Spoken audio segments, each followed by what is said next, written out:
Hey guys, and welcome to this fortnight video.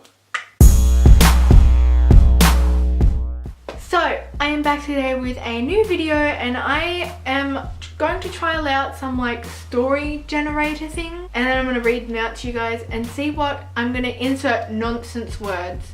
Did that make sense? I'm just going to add in any random words into this story to make it as stupid as freaking possible.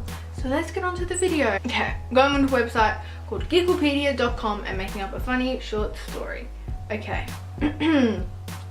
First name, Emily. Last name, I'm just going to put in Jane. I know most of you already know it. Age, 16. Mother's first name. Oh, I can just make this up. Right, okay. I'm just gonna leave what they've already given me in here, okay? So, favorite color, pink. Not really. State, New York. Type of animal, German Shepherd.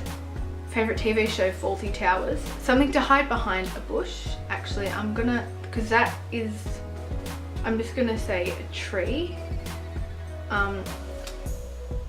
Friend's first name, Bob. A piece of furniture, stool. A word expressing anger. I'm gonna put in more of an angry word. I'm gonna say asshole. Favorite beverage, Diet Coke. A room in your house. Study room. Your favorite hobby, badminton. Your father's name, Jeremy. Your favorite store, B-Mart. And word to describe someone's rear end, bum. Okay, we are going to write. Now my mother is calling. See you soon. Bye. Bye. Oh my god, this is a long story. Okay, I hope none of you get bored. A short story by Emily Jane. Once upon a time, there was a girl named Emily. Emily was 16 years old and lived in Rochester, New York. Oh, wouldn't that be a dream to live in New York? Okay. While walking home from school one day, a pink German Shepherd jumped out from behind a tree and tackled Emily to the ground. But when she was about to let out a scream for help, Emily realised that the pink German Shepherd was only licking her face, not trying to bite it off. And at that moment, Emily decided to keep the pink German Shepherd as a pet. On the way home, she decided to name her pink German Shepherd Bob. When Emily and her new pet finally got home, guess who was standing on the front porch? That's right, it was Emily's mother, Dorothy. And boy, was she surprised to see a pink German Shepherd following Emily into the yard. "What in the world is that?" shouted Dorothy. "It's a pink German Shepherd," answered Emily. "Duh, I can see that, Emily, but what on earth is it doing here?" said Dorothy. "It's my new pet," answered Emily. "Oh, you think so, don't you?" remarked Dorothy. "I wouldn't get your hopes up. You know how your father hates pink German Shepherds. But well, I suppose you can keep him until your father comes home." And with that, Emily grabbed Bob by the scruff of the neck and let her new pet leave the house, even though she knew her father was going to disapprove. Once in the house, Emily and Bob played and played. That is until Emily's favourite TV show, Fawlty Towers, started.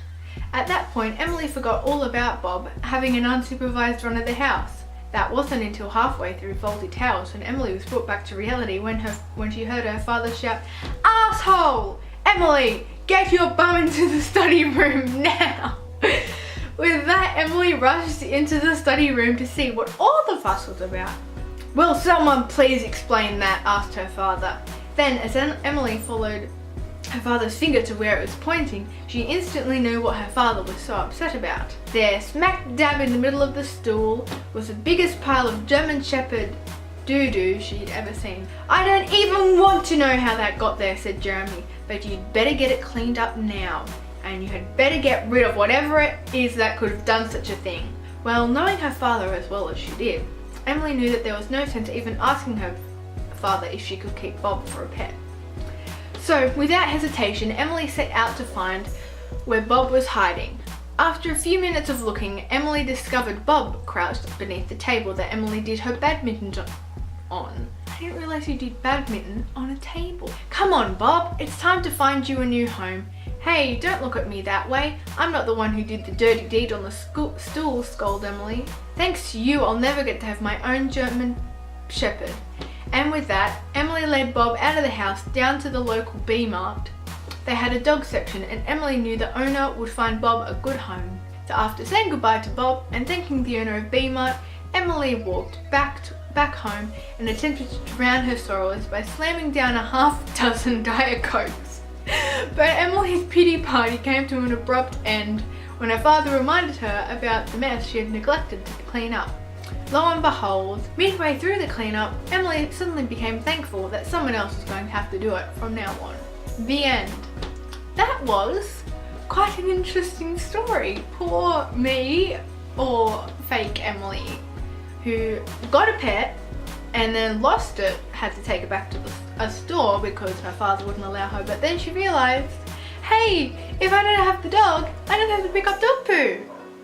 So that is my story. If you want to make up your own story, I will leave a link to the website that I used, which was gigglepedia.com, but I'll leave a link for that in there for you. And I hope you have enjoyed this fortnight's video, and I will see you guys in a fortnight's time.